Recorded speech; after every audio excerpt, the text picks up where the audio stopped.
ఎప్పుడూ స్నేహితులుగా లేరు. పైగా ఒకే అమ్మాయిని ప్రేమించారు. కానీ ఆ మూమెంట్‌లో మాత్రం మాటలు లేకుండానే ఒకరి బాధ ఒకరికి అర్థమైపోతుంది. తర్వాత మరుసటి రోజు ఉదయం బయట జోరున వాన వస్తూ ఉంటుంది. జింగే అందరికీ బాయ్ చెప్పి బయలుదేరతాడు. వెళ్తూ తన దగ్గరున్న గొడుగును నవాన్ కూతురి చేతిలో పెట్టి తను వానలో తడుచుకుంటూ వెళ్ళిపోతాడు.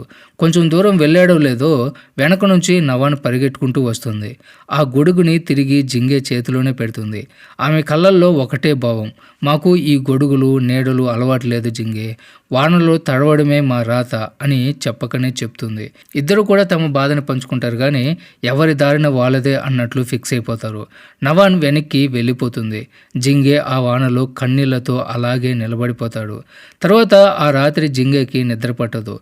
కళ్ళు మూసుకుంటే చాలు చిన్నప్పుడు నవాన్తో ఆడుకున్న జ్ఞాపకాలు, అవే నవ్వు, ఆ ఊయల అన్నీ కళ్ళ ముందు మెదులుతాయి. పెదవి మీద చిన్న చిరునవ్వు, కళ్ళల్లో నీళ్లు. తర్వాత ఫ్లాష్ బ్యాక్లో జింగే వెళ్ళిపోయాక నవాన్ రోజు సాయంత్రం అదే రోడ్డు మీద నిలబడి